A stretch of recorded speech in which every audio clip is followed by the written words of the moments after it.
மாறணும். உன் ஒளியின் சுடர் என்னில் வீசணும். உன் கரங்கள் நான் பிடித்து உயிர் வாழும் காலமெல்லாம் நடக்கணும். உன் கரங்கள் நான் பிடித்து உயிர் வாழும் காலமெல்லாம் நடக்கணும். நண்பனாய் மாறணும், சிநேகிதனாய் உன்னோடு வாழணும்.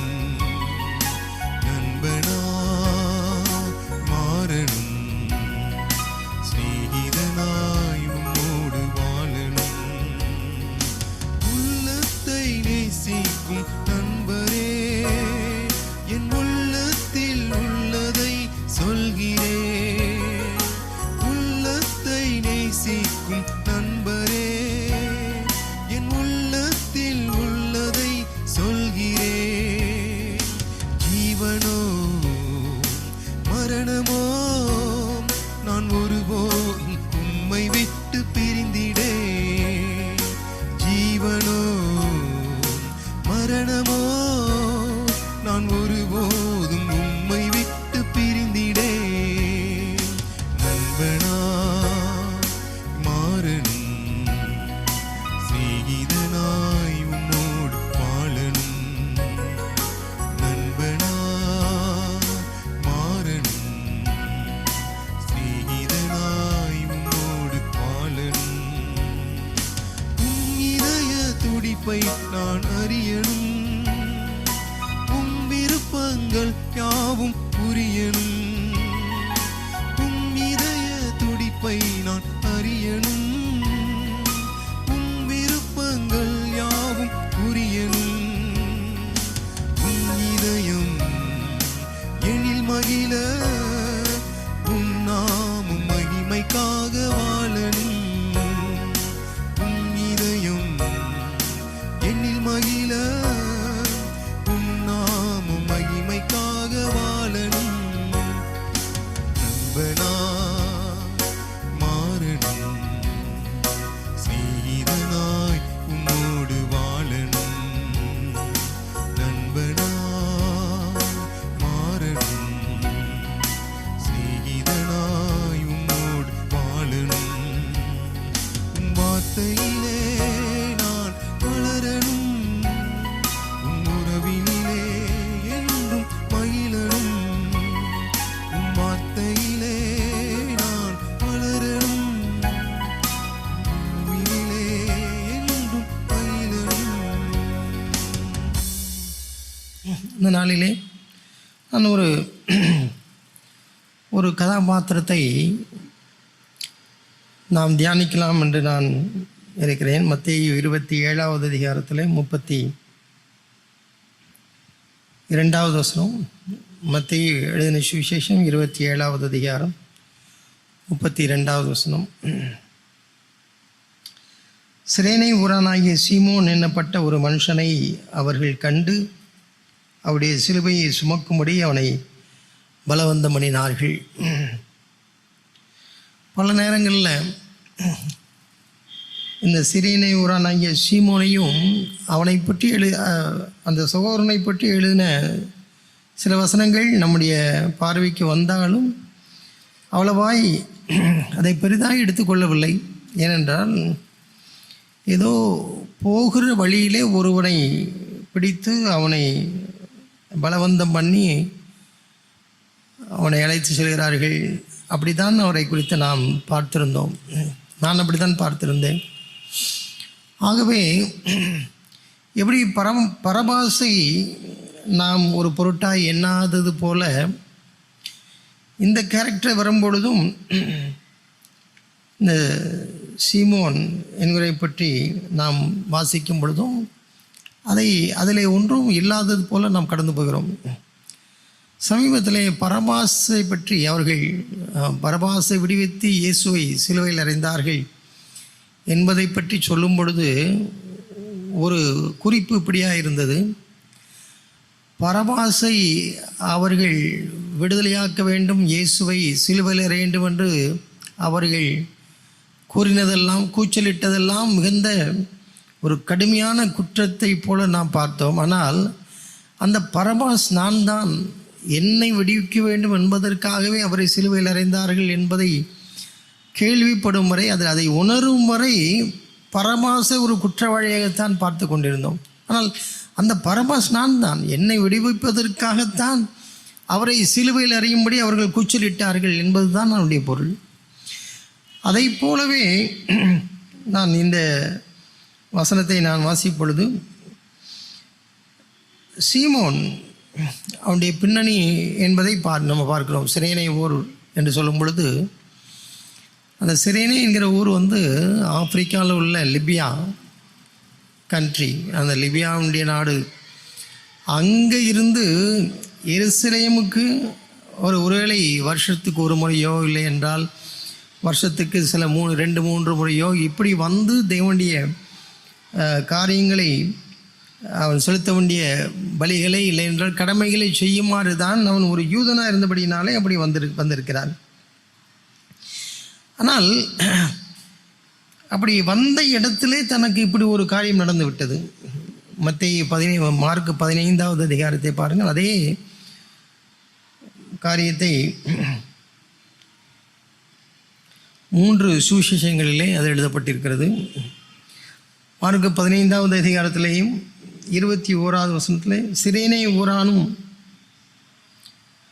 அலெக்சாந்தருக்கும் ரூப்புக்கும் தகப்பனுமாகிய சீமோன் என்னப்பட்ட ஒருவன் நாட்டிலிருந்து அவ்வழியே வருகையில் அவருடைய சிலுவையை சுமக்கும்படி அவனை பலவந்தம் பண்ணினார்கள். அப்போ பலவந்தம் பண்ணினார்கள் இந்த 2 பக்கமுமே 2 சுவிசேஷத்திலும் கூறப்படப்பட்டிருக்கிறது.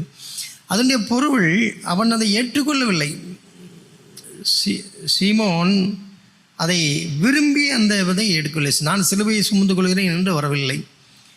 யாரோ ஒரு வழிப்போக்கனை போல போகிற வரை பலவந்தம் பண்ணி நீ இதை சிலுவையை சுமந்து கொள் என்று சொல்கிறார்.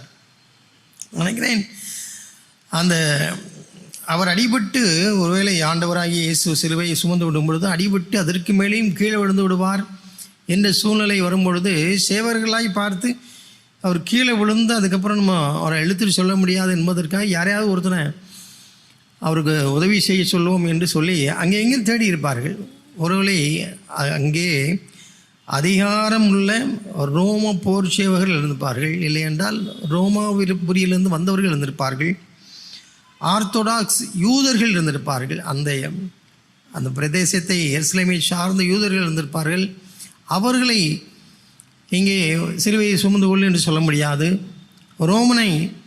ரோமர் தேசத்திலிருந்து அதிகாரத்தில் இருக்கிறவனை யாராவது ஒருவனை பிடித்து சிலுவையை சுமந்து கொள் என்று சொல்ல முடியாது.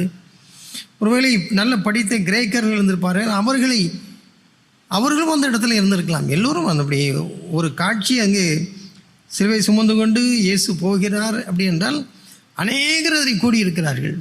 அநேகர் அதை பார்ப்பதற்காக, வேடிக்கை பார்ப்பதற்காக அவர்கள் கூடியிருக்கிறார்கள். படித்தவர்கள், படியாதவர்கள், இல்லை என்றால் அந்த தேசத்தில் உள்ள அத்தனை பேர் இருக்கிறார்கள். ஆனால் யாரையும் பலவந்தம் பண்ண முடியாது. பார்த்த உடனே யாருக்கு இந்த வேலையை செய்ய சொல்லலாம் என்று சில நேரங்களில் நாம் பார்க்கும்போது அதற்கென்று அந்த ஒரு ஈனமான ஒரு வேலையை யார் செய்கிறது என்று ஒரு வேலை சபைகளே கூட அந்த ஈனமான அந்த வேலையை யார் செய்கிறது என்றால் உடனே யாராவது ஒருத்தர் நாம் பார்த்து சொல்கிறதில்லை. அந்த வேலையை ஏற்கனவே செய்து பழக்கப்பட்டவர்கள் அப்படி அந்த வேலையை நாம் கொடுக்குறோம். பொதுவாக வேலை செய்கிற இடங்களிலே அப்படித்தான்.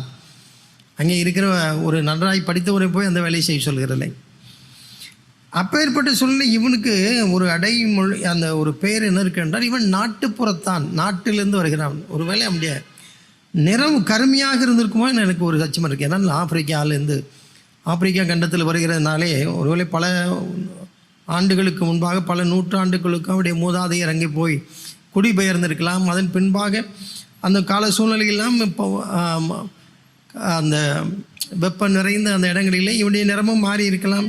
ஏன்னா அவனை பார்த்த உடனே ஒரு நாட்டுப்புறத்தான் போல என்பது. ஆகவே தான் அந்த திரும்பவும் நாட்டிலிருந்து இருக்கிறது. இந்த சீமோனை பற்றி எங்கெல்லாம் ஒரு படம், அதாவது அதை வர்ணம் தீட்டி காண்பிக்க வேண்டும், அந்த காட்சி காண்பிக்க வேண்டும் என்று நினைக்கிறார்களோ அங்கெல்லாம் அது கருப்பினத்தவரை போன்று தான் காண்பிக்கிறார்கள். அப்போ அவரை பார்த்த உடனே அவனை சரி இவன் தான் இந்த வேலைக்கு லாய்க்கு, சரியான ஆள் என்று சொல்லி அவனை பிடித்து அவர் உடனே ஐயோ நான் இல்லை எனக்கு என்று பதறி இருக்கலாம். ஆனால் யாரும் விடுகிறதா இல்லை. இப்போ நான் அவர் ஒரு பிஸ்னஸ் மேன், ஆகவே தான் லிபியாவிலேருந்து இங்கே வருகிறார். அப்போ நான் இப்படியாக நான் சீமோனை போல நான் என்னை நினைத்து கொண்டு இப்போ நான் காலையில் வீட்டிலேருந்து ஒரு வேளை எருசலேமுக்கு வந்திருக்கேன். ஒரு லாட்ஜில் தங்கி இருப்பார். அந்த லாட்ஜில் தங்கியிருந்து வெளியே வரும்பொழுது ஆலயத்திற்கு போக வேண்டும், அங்கே ஆண்டவரை தொழுது கொள்ள வேண்டும் என்கிற ஒரு உணர்வோடு ஒரு ஸ்கெடியூலோடு தான் வருகிறார். ஒரு திட்டத்தை போட்டு அதற்காகத்தான் அவர் வருகிறார். ஆனால் வருகிற வழியிலே ஏதோ ஒரு கூட்டத்தை பார்த்து அங்கே இருக்கும்போது அது திடீரென்று இவரை பிடித்து அதில் எடுத்த உடனே இவருடைய எல்லா ப்ரோக்ராமும் கேன்சல் ஆகிறது, இல்லைன்றால் தாறுமாறாக விடுகிறது. அதற்கு அதிகமாக இவருடைய மானம் மரியாதை எல்லாம் போய் இவரை ஒரு கல்வனை போல சிலுவை சுமந்து செல்கிற ஒரு அனுபவம். இப்போ நான் இப்படி ஒருவேளை நான் அந்த லாட்ஜிலேருந்து புறப்படும் போது நான் என்ன ஒருவேளை நான் ஜெபம் பண்ணி கூட புறப்பட்டு இருந்திருப்பேன். ஆண்டவரே நான் இப்பொழுது ஆலயத்துக்கு போகிறேன், எல்லாம் நல்லபடியாக நடக்கணும், போக்கில் மரத்திலும் ஆண்டவரே நீர் காத்துக்கொள்ளும் என்றெல்லாம் நான் ஜெபம் பண்ணிட்டு வரும்பொழுது நான் எதிர்பார்க்காத ஒன்று, நான் விரும்பாத ஒன்று நடக்கிறது. இது சீமோனும் எதிர்பார்க்கவில்லை. அது எனக்கு ஒரு பெரிய சுமையாக இருக்கிறது, இல்லை என்றால் சிலுவையாக இருக்கிறது, பாடாக இருக்கிறது. நான் அலுவலகத்துக்கு போகும்பொழுது நான் எதிர்பார்த்து போகவில்லை. அங்கே போன உடனே ஏதோ ஒன்றை சொல்வதற்காக இருக்கிறதிலே ஒரு இளித்தவாயன் யார் என்று சொல்லி என் மீது அந்த அலுவலகத்துக்கு வந்த பழியெல்லாம் போடுகிறார்கள்னு வைத்துக்கிடுவோமே. நான் எதிர்பார்த்தது வரவில்லை அலுவலகத்தில். இன்றைக்கும் என்னாலும் போல இந்த நாள் நல்ல நாள் இருக்கும் என்று நான் வருகிறேன் என்றால், ஆனால் எல்லா பழிகளையும் அதனுடைய அலுவலகத்தின் தோல்விகள்லாம் நான் தான் காரணம் என்று என் மீது பழியை செலுத்தும் பொழுது அப்படி தான் உணர்ந்தேன். சீமோனை போல ஆண்டவரே என்ன நான் இப்படி வரும்பொழுது இதையெல்லாம் எதிர்பார்த்து வரவில்லையே, ஆனால் இப்படியெல்லாம் நடக்கிறதே நாம் பதட்டம் அடைகிறோம். ஏனென்றால் அது நமக்கு ஒரு சிலுவை பாடு, நம்முடைய ஸ்கெடியூல் எல்லாமே மாறுகிறது. ஆனால் இந்த சீமோனை பொறுத்தவரையிலே இயேசு சிலுவையில் அடிக்கப்படும் போது சிலுவையை சுமக்க வேண்டும் என்கிற ஒரு நிலைக்கு அது வரும்பொழுது சீமோனைத்தான் ஆண்டவர் ஏற்கனவே திட்டம் பண்ணியிருந்தார் என்பதை நான் அதை உறுதியாக சொல்ல முடிகிறது. இல்லை என்றால் சாதாரணமாக சீமோன் வரவில்லை, ஏதோ ஆக்சிடெண்ட்டாக விபத்தாக அந்த காரியம் அவனுக்கு நடக்கிறது என்று அப்படி நடக்கிறதுக்கு வாய்ப்பே இல்லை.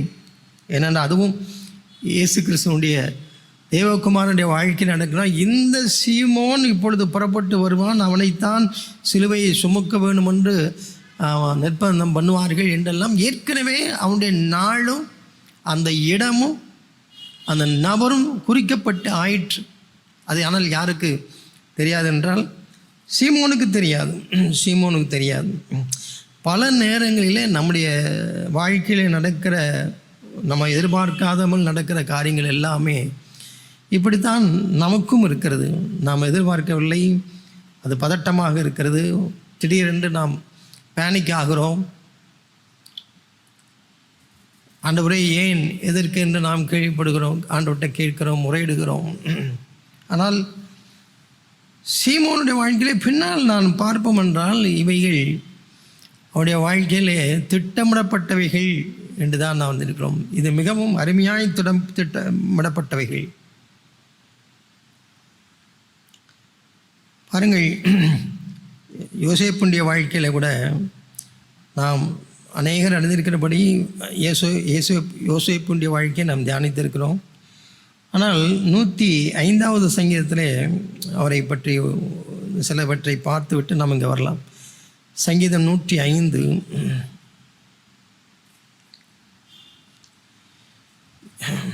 யோசேப்புக்கும் பல காரியங்கள் நடக்கும் பொழுது அவனுடைய வாழ்க்கையிலே அவனுடைய நல்ல ஒரு செல்வ செழிப்பாய் தன்னுடைய தகப்பனுக்கு பிரியமான ஒருவனாய் எல்லா சுகபலன்களையும் அனுபவித்தும் சந்தோஷமாய் மகிழ்ச்சியாய் இருந்த நாட்களிலே திடீரென்று ஒரு பிரளயமாய் காரியங்கள் மாறிவிட்டது. அவனுடைய சகோதரர் அவனை பகைக்கிறார்கள். அவனை கொன்று விடுவோம் என்று நினைக்கிறார்கள். அவனை குழியிலே போடுகிறார்கள். பின்பாக அவனை விற்கிறார்கள். அவன் அடிமையாக அவன் இன்னொரு இடத்துக்கு போகிறான்.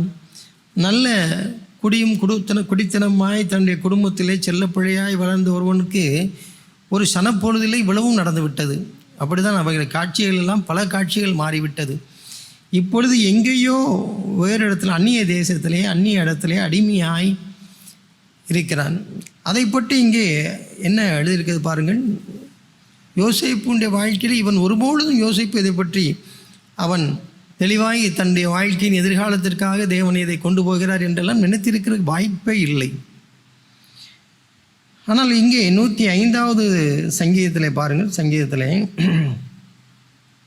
16வது வசனத்தில் அவர் தேசத்திலே பஞ்சத்தை வருவித்து ஆகாரம் என்னும் மாதரவு கோளை முற்றிலும் முறித்தார். பாருங்க, பஞ்சம் இது வந்தது என்று சொல்கிறதெல்லாம் பஞ்சத்தை வரவழைத்ததே யார்தான்? அப்போ இஸ்ரவேல் ஜனங்கள் அடிமையாக இருக்கிறார்கள். அவர்களை மீட்க வேண்டும் என்பதற்காகவே ஏற்கனவே அந்த திட்டமெல்லாம் அவர்களுக்கு இருப்பிடமும் அது எகிப்து அல்ல. அவர்களுக்கு இருப்பிடம், அவர்களுக்கு வாக்குத்தத்தம் பண்ணப்பட்ட இடமெல்லாம் கானான் என்பதை அறிந்தவராக அவர் பல காரியங்களை அவருடைய வாழ்க்கையிலே செய்கிறார். இதெல்லாம் விபத்தாய் நடக்கிறவைகள், திட்டமிடப்பட்டவைகள். அப்போ இதை செய்யும் பொழுதே, பஞ்சத்தை வரும் பொழுதே அவர்களுக்கு முன்னே ஒரு புருஷனை அனுப்பினார். அப்போ யோசேப்பை ஏற்கனவே திட்டமிட்டு தான் அவர் அனுப்பினார் என்று இங்கே பார்க்கிறோம். ஒரு புருஷனை அனுப்பினார். யோசேப்பு சிறையாக விற்கப்பட்டார். அப்போ அடிமை அது கிணத்துல போட்டதோ இல்லைன்னா அதை எடுத்து மீதியான கையில் விற்கப்பட்டதோ விற்றதோ இல்லை என்றால் அங்கே போய் அவன் அடிமையாக இருந்தது எல்லாமே திட்டமிடப்பட்டவைகள் தான் ஆண்டோடைய பார்வையில். ஆனால் ஒன்றை கூட யோசேப்பு ஜீரணித்திருக்க முடியாது, அதை ஏற்றுக்கொண்டு இருக்கவும் முடியாது. அதன் பின் பாருங்க, அவன் யோசேப்பு சிறையாக விற்கப்பட்டான். அவன் கால்களை விலங்கு போட்டு ஒடுக்கினார்கள். அவன் பிராணன் இரும்பில் அடைபட்டு 1-2 நாட்கள் அல்ல, பல வருஷங்கள் அந்த டஞ்சனில் தான் இருந்து வருகிறான். நம்ம பார்க்கிறோம். அவனை அங்கே இருந்து அழைத்து வாருங்கள் என்று சொன்ன பொழுது அவன் எப்படி இருந்தான் என்ற சூழ்நிலையை நம்ம அதில் பார்க்கிறோம். டஞ்சன் ஆங்கிலத்தில் எப்படி தான் இருக்குது. அந்த சிறைச்சாலையிலேருந்து அழைத்து வர வேண்டும் என்றால் அது ஒரு நாம் எதிர்பார்த்த ஒரு நல்ல இருக்கக்கூடிய ஒரு இடமாக இல்லை. அது ஒரு இருட்டறை போல இருந்த இடத்துல அவன் முகச்சவரம் கூட பண்ணாமல் அவன் வாழ்க்கையே ஒரு தோல்வியை போல், அது யாரிடத்துல போய் சவரம் பண்ணி ஒரு நீட்டாக ட்ரெஸ் பண்ணி யாரிடத்துல போய் அவன் அதை காண்பிக்க, அவன் இருக்கிற இடம் அப்படி அப்பேற்பொட்டில் விரும்பத்தாக அவனை வெளியே கொண்டு வர முடியும் என்றால் அவனை அப்படியே கொண்டு போய் ராஜா நிறுத்த முடியாது. அவ்வளவு கேவலமான ஒரு இடம், அவ்வளோ கேவலமான காட்சி. ஆகவே அவனை அழைத்து அவனை சவரம் பண்ணி அவனை ஒருவேளை குளிக்க வைத்து அவனுக்கு வேறு ட்ரெஸ் போட்டு அவனை என்ன செய்ய வேண்டியிருக்கு, கொண்டு போக வேண்டியிருக்கு பாருங்கள். அப்போ அது வரைக்கும் அந்த இருட்டறையிலே இல்லை என்றால் பல வருஷங்கள் அந்த அடிமையாக விலங்கு போட்டு ஒடுக்கினார்கள் என்றால் அவன் அதில் பாதிக்கப்பட்டிருக்கிறான். யோசேப்பு பாதிக்கப்பட்டிருக்கிறான். அவன் பிராணன் இரும்பில் அடைக்கிறான். அது விடுதலையாகவே இல்லை. அது முழுமையாய் சிறையிருப்பில் இருக்கிறது. அவன் உடல் மாத்திரமல்ல, அவனுடைய இருதயமும் இருக்கிறது. 19வது வசனம், கர்த்தர் சொன்ன வார்த்தை நிறைவேறும் அளவும் அவனுடைய வசனம் அவனை புடமிட்டதுன்னு பார். இது எத்தனை நாட்கள், எத்தனை வருஷங்கள், அது எப்பொழுது அதில் விடியல் வரும் அதெல்லாம் தெரியாது. ஆனால் ஏற்ற நாட்கள் வரும் வரை அவன் அடைக்கப்பட்டிருந்தான். பாருங்கள் அருமையான சகோதர சகோதரிகளே, நம்மிடத்திலே ஒரு வேளை நாம் பல்வேறு நாடுகளிலே நாம் ஒரு நல்ல ஒரு சூழ்நிலையில் போல் இருக்கிற போல் நாம் இருந்து கொண்டு இருந்தாலும் நம்முடைய குடும்பங்களிலே இல்லை என்றால் வியாதியோ இல்லை என்றால் குடும்ப சூழ்நிலைகளோ நம் பாதிக்கப்பட்டு தான் நாம் பல இடங்களிலே இருக்கிறோம். ஒருவேளை நாம் நம்முடைய உறவினர்களை நாம் இழந்திருக்கிறோம், வேண்டப்பட்டவர்களை இழந்திருக்கிறோம், இல்லைன்னா வியாதியினாலே பாதிக்கப்பட்டு இருக்கிறோம், இல்லை என்றால் சூழ்நிலைகளிலே மிக நெருக்கடியான ஒரு காலகட்டங்களிலே நாம் கடந்து போகிறோம். மத்திய கிழக்கு நாடுகளிலே இருக்கிறவர்கள் அவர்கள் இப்படி ஒரு போர் காலகட்டங்களிலே அவர்கள் வாழ்வார்கள் என்று நினைத்து பார்த்திருக்க மாட்டார்கள் என்று தான் நினைக்கிறேன்.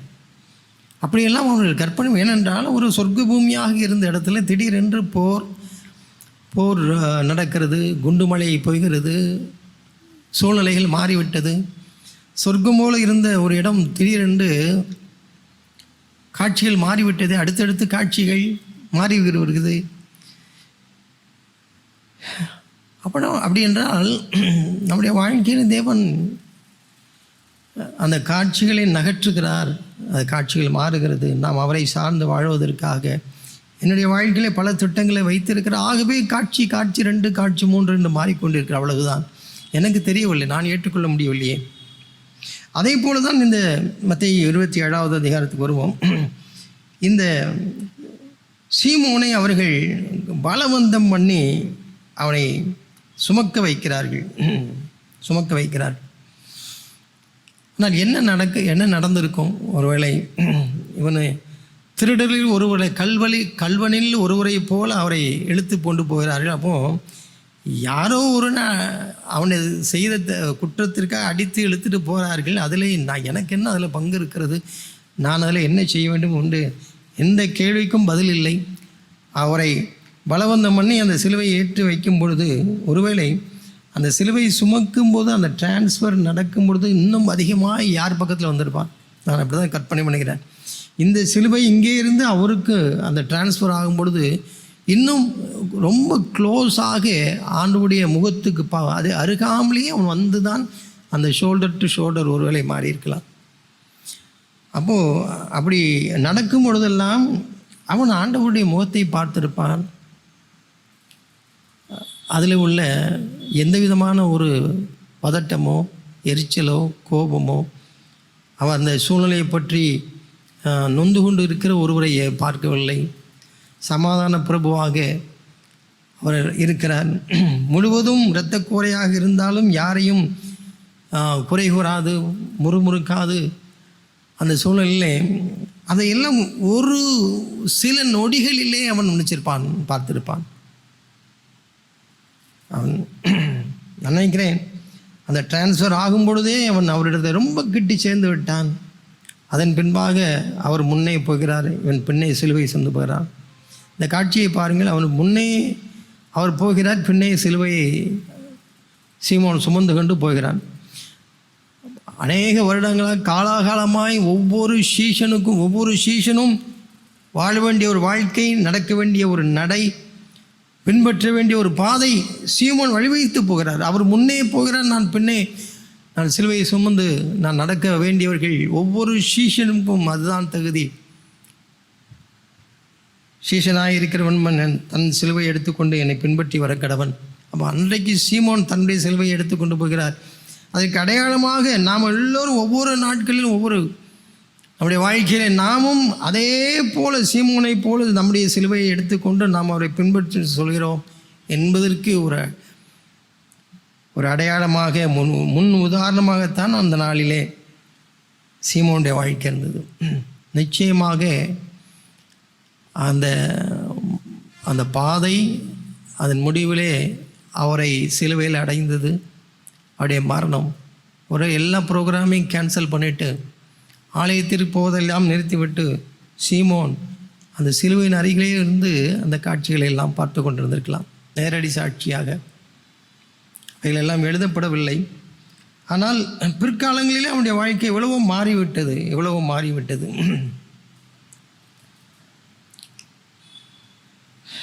இன்னொரு வகையிலே பாருங்கள், இயேசு இன்னொரு கோணத்தில் நாம் பார்ப்போம் என்றால், இயேசு வாழ்ந்த நாட்களிலே அவர் போஷித்ததை 5000க்கு மேலாக ஜனங்கள் புசித்தார்கள். அவர் அநேகரை விடுதலை ஆக்கினார், வியாதிகளை சுகமாக்கினார். இவர்களுடைய பெயர்கள் எல்லாம் இங்கே எழுதப்படவில்லை, அவர்களுக்கு அந்த பாக்கியமும் கிடைக்கவில்லை. ஆனால் அந்த எந்த ப்ரிவிலேஜ்லையும் பங்கு கொள்ளாமல் சிலுவை சுமப்பதற்கு மாத்திரம் தேர்ந்தெடுக்கப்பட்ட அந்த சீமோன், அவருடைய பெயரும் இங்கே பொன்னெழுத்துக்களால் பொறிக்கப்பட்டிருக்கிறது. நாமும் 2000 ஆண்டுகளுக்கு மேன்பாக அவரை தியானித்து கொண்டிருக்கிறோம். பாருங்கள், அந்த ப்ரிவிலேஜை அப்போது சீமோனுக்கு தெரிந்திருக்க வாய்ப்பே இல்லை. வேறு இந்த உலகத்தில் பிறந்த எந்த ஒரு நபருக்கும் கொடுக்கப்படாத ஒரே பெரிய பாக்கியம் அவருடைய வேதனையிலே பங்கு பெற்று அவருடைய வேதனையை கொஞ்சம் குறைத்து கொள்வதற்கு உள்ள ஒரே ஒரு அந்த பாக்கியம் வேறு யாருக்கும் கொடுக்கப்படவில்லை, சீமோனை தவிர. அது அந்த சீமோனுக்கு அந்த அந்த நேரத்தில் அது விளங்கி இருக்குமான்றால் அது தெரிந்திருக்காது. வேறு எவருக்கும் கொடுக்கப்படாத பாக்கியம். அருமையான சகோதர சகோதரிகளே,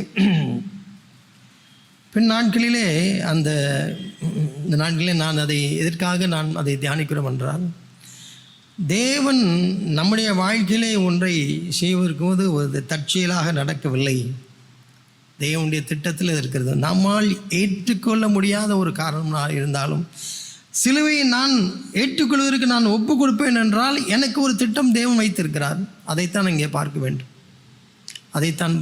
அதை சிலுவை கஷ்டம் என்று நான் விட்டிருப்பேன் என்றால், பலவந்தம் பண்ணுகிறார்கள் ஒருவேளை நான் ஓடி இருப்பேன் என்றால், இன்றைக்கு நான் சீமோனை தியானித்து கொண்டிருக்க மாட்டோம். ஒருவேளை இன்னொருவரை அவர்கள் பிடித்து சுமக்க வைத்திருப்பார்கள். அவருடைய பெயர் நமக்கு வந்திருக்கலாம்.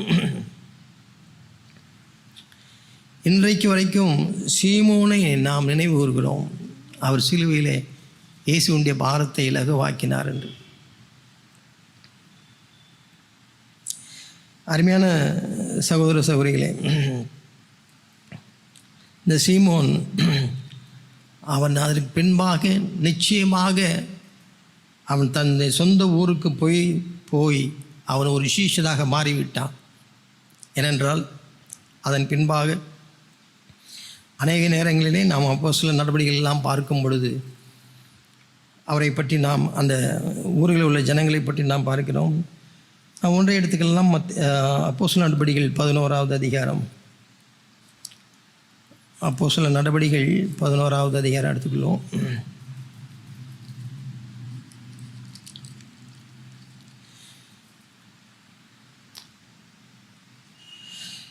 பத்தொன்பதாவது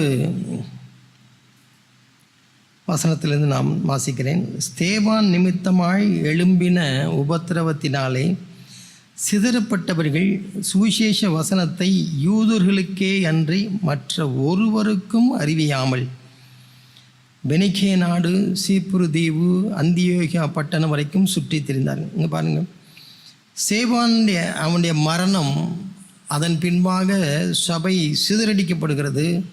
அப்போ சிதறடிக்கப்பட்டதுனாலே போகிற மற்ற இடங்களிலும் போய் எல்லோரும் சுவிசேஷத்தை அறிவிக்கிறார்கள், பரவுகிறது, தேவனுடைய ராஜ்யம் பரவுகிறது என்றெல்லாம் நான் நினைக்கலாம். ஆனால் அவர்கள் அவங்க சுவிசேஷம் அறிவிப்பதற்காக போனாலும் அவர்கள் இன்னும் ஒன்றிலிருந்து அவர்கள் விடுதலை அடையவில்லை. இதிலிருந்து விடுதலை அடையவில்லைன்னா சுவிசேஷம் யூதர்களுக்கு மட்டும்தான் என்று தான் இன்னும் நினைத்து கொண்டிருக்கிறார்கள். அப்போஸ்தலர் நடவடிக்கைகளில் எவ்வளோ நாட்கள் சபை ஆரம்பித்த நாட்களில் முதற்கொண்டு அவர்கள் என்ன அங்கே சொல்லப்பட்டிருக்கணும், யூதர்களுக்கே அன்றி மற்ற ஒருவருக்கும் அறிவியாமல். இப்போ எந்த ஊருக்கு அவர்கள் இந்த உபத்திரத்தின் நிமித்தம் அவர்கள் போய் சிதறி போனாலும் போகிற இடங்களெல்லாம் சுவிசேஷத்தை சொல்கிறார்கள். யாருக்கு மாத்திரம் சொல்கிறார்கள்? அந்த யூதர்களுக்கு மாத்திரம் சொல்கிறார்கள். புறஜாதிகளுக்கு சொல்வதற்கு அவருக்கு முடியவே இல்லை. அது அவர்களுக்கு வரவில்லை. அவர்கள் அதை ஏற்றுக்கொள்ளவும் இல்லை. ஆனால் அப்படி இருக்கும் பொழுது 20வது வசனத்தை பாருங்கள்.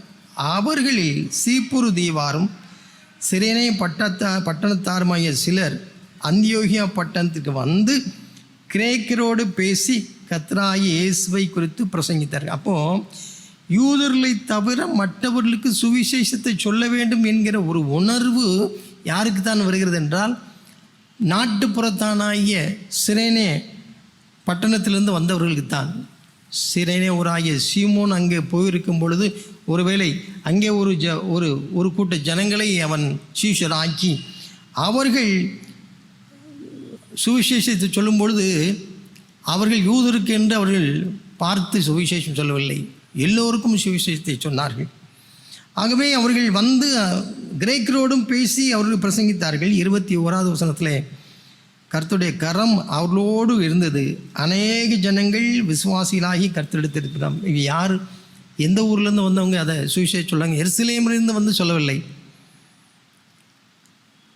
சிரேனே ஊர்லேருந்து வருகிறார்கள். பாருங்கள், பல நாட்களுக்கு, பல வருஷங்களுக்கு இல்லை பல மாதங்களுக்கு பின்பாக நடக்க போகிற ஒரு காரியத்தை ஒரு புறஜாதியரும் சுவிசேஷத்தை ஏற்றுக்கொள்ள வேண்டும் என்கிற ஒரு உன்னதமான ஒரு அழைப்புக்கு தான் சிரேன ஊரானாகிய சீமோனை தேவன் தேர்ந்தெடுத்தார். அது அந்த நாட்களில் தெரியவில்லை. 13ஆம் அதிகாரத்தை அப்போஸ்தலர் நடபடிகளில் 13ஆம் அதிகாரத்தில் பாருங்கள். அவர்கள் எப்படியெல்லாம் சபைக்கு அவர்கள் ஆதரவாயும் உறுதுணையாகவும் இருந்திருக்கிறார்கள். அந்தியோகியா பட்டணத்தில் உள்ள சபையில் பர்னபாவும் நீகர் எண்ணப்பட்ட சிமியோனும். அப்போ நீகர் என்றால் அவன் லிபியாவில் ஆப்பிரிக்காக்காரன் தான். ஆப்பிரிக்காவில் லிபியாவிலிருந்து வந்த சிமியோனும் சிரேனபுரானாகிய லூகியும் இவர்கள் எல்லோரும் யாருக்கு ஒப்பாய் சவுலோடு கூட தீர்க்கதரிசிகளாகவும் போதகர்களாகவும் அவர்கள் இருந்தார்கள். ஒரு சபை, ஆதி அந்தியோகியா சபை மிகவும் முக்கியமான ஒரு சபை. அந்த சபையில் இந்த பட்டணத்திலிருந்து வந்தவர்கள் எல்லாரும் முக்கிய தீர்க்கதரிசிகளாக மாறிவிட்டார்கள்.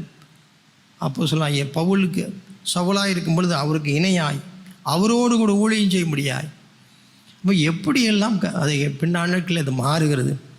தேவனுடைய அழைப்புகளை நாம் எப்படி அதை வர்ணிப்பது, அது எப்படி நாம் அந்த சூழ்நிலையில் நாம் எப்படி நாம் அறிந்து கொள்ள முடியாது. திடீரென்று நான் கற்பனை பண்ணி பார்க்கும் பொழுது, ஒருவேளை பல நிருபங்கள் இப்போது சுவிசேஷங்கள்லாம் எழுதும் பொழுது மத்தேயு, மார்க்கு, லூக்கா, யோவான் பல கோணங்களிலே அந்த ஆசிரியர்கள் அங்கே ஒவ்வொருத்தரையாய் நேர்காணல் கண்டு அவரிடத்தில் யாரெல்லாம் நேரடி சாட்சிகளாக இருந்தார்களோ அவர்களெல்லாம் பார்த்து நீங்கள் எப்படி அதை பார்த்தீர்கள் என்றெல்லாம் அவர்களுக்கு விசாரித்து அதில் குறிப்பெடுத்து அந்த ஜேர்னலிஸ்ட் எடுக்கிற போல் எல்லாத்தையும் எடுத்திருப்பார்கள். அப்படி எடுத்திருக்கும் பொழுது எங்கேயும் ஒருவரை இந்த சிமியோன் ஒருவன் அவனை பலவந்தம் பண்ணார்னு சொல்லிக்கிட்டு அந்த ஆள் யார், அவர் எங்கே இருக்கிறார், அந்த அனுபவத்தை நான் விசாரிக்க வேண்டும் என்று சொல்லி நிருபர்கள் எல்லாம் எங்கே போயிருக்க வேண்டும், லிபியாவுக்கு போயிருக்க வேண்டும். அங்கே போய் தேடி பிடித்து அவரை சிமியோனை கண்டுபிடித்து அவரை உட்கார வைத்து, ஐயா அங்கே வாங்க, அது எப்படி இருந்து உங்களுடைய அனுபவத்தை சொல்லுங்கள், என்ன நடந்தது, நீங்கள் எங்கேருந்து புறப்பட்டு போனீங்க, என்ன நடந்தது, எல்லாரையும் விசாரித்திருப்பார்கள்ல. நான் அப்படி தான் கற்பனை பண்ணி பார்க்குறேன். அந்த விசாரிக்கும் பொழுதெல்லாம் தன்னுடைய அனுபவத்தை சீமோன் தாராளமாக, ஏன்னா நான் தாராளமாக சொல்லிவிட்டேன், அவரை தவிர அந்த சிலுவை சுமந்த அனுபவத்தை வேறு யார் சொல்ல முடியும். அப்போ அவரை அந்த பேட்டி எடுக்கும்போதெல்லாம் அவரும் அவருடைய மனைவி, பிள்ளைகள் எல்லாரும் பார்த்து கொண்டு இருப்பார்கள். யார், அலெக்சாண்டர், ரூபஸ் என்றெல்லாம் எழுதப்பட்டிருக்குதே, இவர்களெல்லாம் பார்த்து கொண்டு பின்னாட்களில் அவர்களும் சபைக்கு எப்படி மாறிவிட்டார்கள், தூணும் ஆதாரமாய் மாறிவிட்டார்கள். அதைத்தான் நம்ம ரோமர் 16ஆம் அதிகாரத்தில் அவர்களையும் வாழ்த்துங்க. ரோமர் 16:13 பாருங்கள். ரோமர் 16:13 இவர்கள்தான் இந்த சிமியோனுடைய பிள்ளைகள் என்று நான் நினைக்கிறேன். ரோமர் 16ஆவது அதிகாரத்தில் 13ஆவது வசனம், கர்த்தருக்குள் தெரிந்து கொள்ளப்பட்ட ரூபையும் எனக்கும் தாயாகி அவனுடைய தாயையும் வாழ்த்துங்கள். ரூப் அது நிச்சயமாக சிமியோனுடைய பிள்ளைகளாக இருக்கும். அலெக்சாண்டர் நம்ம மத்திய சுவிசேஷத்தில் நம்ம வாசித்தமல்லவா, மார்க்கு 15ஆவது அதிகாரத்தில் நம்ம அதை வாசித்தோம், மறுபடியும் பார்க்கலாம். மார்க்கு 15ஆவது அதிகாரத்தில்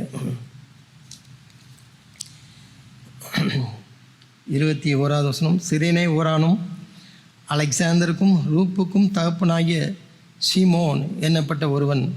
அப்போது இந்த சுவிசேஷங்களை எழுதும் பொழுது சிமியோனும் அவனுடைய பிள்ளைகளும் ஒரு சீஷர்களாக அந்த கிறிஸ்தவ வட்டாரத்திலே அறியப்பட்டவர்களாக மாறிவிட்டார்கள். ஆகவே தான் அந்த இன்ட்ரோடக்ஷன் இருக்கிறது. நம்ம பையங்க இருக்காங்கல்ல, இவங்க அப்பா தான் என்று சொல்வதை போலதான். அப்போ இவர்கள் எல்லாரும் யாரை பார்த்து, அந்த சிமியோனை பார்த்து தான் ரூபும் அலெக்சாந்தரும் வளர்ந்திருக்க வேண்டும். அருமையான சகோதர சகோதரிகளே, நாளிலே இதை நான் தியானிக்கும் பொழுது நான் அறிந்து கொண்டது, ஆண்டவரே, எவ்வளவோ சூழ்நிலைகள் என்னுடைய வாழ்க்கையில் நடக்கும் பொழுதெல்லாம் நாங்கள் பதட்டம் அடைகிறோம். நிச்சயமாக எங்களுடைய பிளான் எல்லாம் அது முழுமாய் மாறிவிடுகிறது. காலையில் ஆஃபீஸுக்கு போகணுன்னு நினச்சி சந்தோஷமாக கிளம்பி வந்தது, இப்போ வேறு எங்கேயோ நிற்கிறோம். ஒரு சின்ன விபத்து, ஹாஸ்பிட்டல் அலுவலகத்துக்கு போகாமல் மருத்துவமனையில் வந்து உட்கார்ந்துருக்கிறோம். இல்லை என்றால் வேறு ஏதோ ஒரு பிரச்சனை அலுவலகத்திலே வந்து சந்தோஷமாக வழக்கம் போல் நடக்கிறது இல்லாமல் இன்றைக்கு வேறு ஒரு காட்சி. அங்கே என்னுடைய மேலதிகாரி என்னை விசாரணைக்காக அழைத்திருக்கிறார். நான் அங்கே போய் நிற்கிறேன். எல்லாம் சகஜமாக தொழிற்சாலைகளில் நடக்கக்கூடிய காரியங்கள். அப்படியெல்லாம் நடக்கும் பொழுது நான் எவ்வளவு சோதிக்கப்படுகிறேன், நாம் எவ்வளவு சோதிக்கப்படுகிறோம். எங்கெல்லாம் ஏதோ பல இடங்களிலே உள்ள வியாதிகளை பற்றி கேள்விப்பட்டு அவைகளெல்லாம் அதை ஒரு செய்தியாக இருக்கும். ஆனால் அதே போல் ஒரு நாள் என்னுடைய குடும்பத்தில் ஒருவருக்கு அது சந்தேகிக்கப்படுகிறது. அப்படி ஒரு வியாதி இருக்குமோன்னு சந்தேகிக்கப்படுகிறது. அது எனக்கு அது ஒரு செய்தி இல்லை, அது ஒரு இடி. அப்படி பதறுகிறோம். ஏனென்றால் அது செய்தியாக இருக்க முடியாது, நான் எதிர்பார்க்கிறது இல்லையே. ஆனால் எல்லா சிலுவையும் தேவன் அனுமதிக்கிற சிலுவைகள் தேவனுடைய பிள்ளைகளுக்கு எல்லாம் நம்மை அது இன்னும் அதிகமாய் இயேசுவோடு கிட்டி சேரும் என்பதைத்தான் இந்த சிமியோனுடைய அனுபவம் நமக்கு சொல்கிறது. சிமோன் இயேசுடைய சிலுவையை அவன் சுமக்கும்படியாக அவன் நெருங்கும் பொழுது நிச்சயமாக அவர் க்ளோஸாக நெருங்கி வந்திருப்பார். அவன் நாமும் அனுபவிக்கிற பாடுகள், எதிர்பாராதவைகள், நாம் விரும்பத்தகாத சம்பவங்கள், இவைகள் எல்லாம் நாம் ஏற்றுக்கொள்ளும் போது தேவன் இதை எனக்கு அவர் அனுமதித்திருக்கார் என்று சொல்லி நான் நினைக்கும் பொழுதெல்லாம் இன்னும் அதிகமாக நான் அவனை கட்டி சேர்கிறேன். அதுதான் நடக்கும். தேவனுடைய பிள்ளைகளுக்கு அப்படி தான் நடக்க வேண்டும். இன்னொரு மூன்றாவதாக நான் இப்படியே நான் பார்க்கலாம். எது எனக்கு சாபமாக இருந்து நினைக்கணும், அதாவது தெரியாதனமாய் நான் வந்து மாட்டிக்கொண்டேனே என்று நினைத்த அந்த அனுபவம் சீமோனுக்கு அப்படி ஒரு அம்மனம். ஆனால் அது ஒரு இகழ்ச்சியாக பார்க்கப்பட்ட ஒரு அனுபவம் தான் அவனுக்கு ஒரு புகழ்ச்சியாக மாறி வேணும். பின்னாட்கள் ஒரு சாபம் ஒரு ப்ரிவிலேஜாக, ஒரு ஆசீர்வாதமாக அது மாறுகிறது. இன்னொரு காரியத்தையும் நாம் கற்றுக்கொள்ள வேண்டும். தேவன் நம்முடைய வாழ்க்கையில் நடக்கிற அனுமதிக்கிறவைகள் தேவனால் திட்டமிடப்பட்டவைகள். அதற்கென்று ஒரு நோக்கம் இருக்கிறது. சீமோனை தேவன் தெரிந்திருக்கிறார் என்றால் பின் நாட்களிலே அவன் கிரேக்கருக்கு சுவிசேஷத்தை சொல்லுவதற்கு அது வேண்டும் என்பதுதான் தேவன் தெரிந்தெடுத்திருக்கிறார். நமக்கென்று ஒரு நோக்கம் இருக்கிறது. நாம் எந்த ஊரில் இருந்தாலும், எந்த இடங்களிலே நம்முடைய பொறுப்புகள் எப்படி இருந்தாலும், தேவன் என ஒரு நோக்கத்தோடு அழைத்திருக்கிறார் என்பதை நாம் அறிந்திருப்போம் என்றால் அதிலே நாம் இளைப்பாறுதலாக இருக்கணும். ஒருவேளை அந்த சூழ்நிலையில் நிச்சயமாய் கஷ்டமாகத்தான் இருக்கும். ஆனால் எனக்கென்று தேவன் அனுமதித்திருக்கிறார். அது பின்னால் என்ன ஒரு மகிமை இருக்குன்னு எனக்கு தெரியாது. ஆனால் நான் கடந்து போக வேண்டிய பாதை இதுதான். அந்த அனுபவம் எனக்கென்று வடிவமைக்கப்பட்ட அந்த அனுபவம். அது வேற ஒருத்தருக்கு அப்படி இல்லை. இப்போ இது பேதுரு அப்போஸ்தலனை பாருங்கள். இப்போ பேதுரு அப்போஸ்தலனை பாருங்கள். யோவான் எழுதின சுவிசேஷத்தில் கடைசியில் பார்க்கும்பொழுது, யோவான் அப்போஸ்தலன் எழுதின சுவிசேஷம் பார்க்கும்போது கடைசி அதிகாரம் 18வது வசனத்தில், நீ இள வயது உள்ளவனாய் இருந்தபோது உன்னை நீயே அறை கட்டி கொண்டு உனக்கு இஷ்டமான இடங்களிலே நடந்து தெரிந்தாய். நீ முதிர் வயது உள்ளவனாகும் போது உன் கையை நீட்டுவாய். உன் கைகளை நீட்ட வேறொரு உன் அறையை கட்டி உனக்கு இஷ்டமில்லாத இடத்துக்கு உன்னை கொண்டு போவான். இஷ்டமில்லாத இடத்துக்கு போகணும். அப்போ அவர் ஏன் ஆண்டவரே யோவானுக்கு அது என்ன அப்படின்னு அவர் கேட்க முடியல. இவருக்கென்று வடிவமைக்கப்பட்டது இந்த பாதை. யோவான் அவர் 95 வயசு வரைக்கும் அவர் இருப்பார். அவருடைய பாதை வேற. அருமையான சகோதர சகோதரிகளே, இந்த நாட்களில் ஒருவேளை நிச்சயமாக நம்முடைய குடும்பங்களிலே, நம்முடைய வாழ்க்கையிலே நாம் எதிர்பாராத சம்பவங்கள், செய்திகள் இவைகளெல்லாம் நடந்து கொண்டு தான் இருக்கிறது. இன்றைக்கு மத்திய கிழக்கு நாடுகளிலே உள்ள காட்சிகள் எல்லாம் அப்படித்தான். எவ்வளவு வருமானம் இருந்தாலும் சூழ்நிலைகள் மாறின உடனே ஒரு பதட்டமும் ஒரு பாதுகாப்பற்ற ஒரு சூழ்நிலையுமாக இருக்கிறது. ஆனால் எல்லாவற்றிலும் தேவன் நமக்கொண்டு ஒரு பாதை வைத்து, ஒரு சிலுவை வைத்து அதிலே நடந்து போக நான் அதை ஏற்றுக்கொள்வேன் என்றால் அது எனக்கென்று வடிவமைக்கப்பட்டது. அது இன்னொருவருக்காக இல்லை. எனக்கென்று அதில் ஒரு நோக்கமும் இருக்கிறது. நான் அதில் கடந்து ஏற்றுக்கொண்டு செல்வேன் என்றால் அது மகிமையாக முடியும். எப்படி யோசேப்பு பின்னாட்கள் இருக்கு. நீங்கள் அல்ல, தேவனே உங்களுக்கு இரட்சகனாக என்னை அனுப்பினார் என்று பின்னாட்களிலே சொல்ல முடிந்தது, யோசேப்பால் சொல்ல முடிந்தது. அப்படி போல் நாமும் நம்முடைய சூழ்நிலையில் இருக்கும்போது தேவன் அப்படிப்பட்ட ஒரு உண்மையான ஒரு அனுபவத்தை தேவன் நமக்கு தருகிறார். நாம் கண்களை மூடி நாம் ஜெபிக்கலாம். எங்கள் நல்ல பிதாவே, ஆண்டவரே, நாங்கள் இங்கே இருக்கிற அநேகர் கூட இப்படிப்பட்ட ஒரு சூழ்நிலையில் நாங்கள் கடந்து போகிறோம். நாங்கள் எதிர்பாராத காட்சிகள் எங்களுடைய வாழ்க்கையில் நடக்கிறது.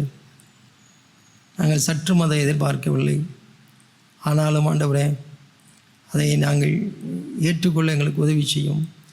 நீர் எங்களுக்கென்றே செதுக்கிய பாதை சுவாமி, அது இன்றைக்கு எனக்கு ஒரு கசப்பாய் கஷ்டமாக இருந்தாலும் பின்னாட்களிலே நான் அது எனக்கு மகிமையாகவும் அது ஒரு பெரிய ஆசீர்வாதமாகவும் நானும் என் தலைமுறையும் குடும்பமாக ஆசீர்வதிக்கப்படுவதற்கும் அது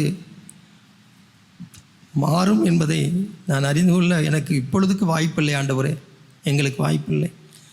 ஆனால் சிலுவையை சுமப்பதற்கு எங்களுக்கு உதவி செய்யும், பலன் தாரும்.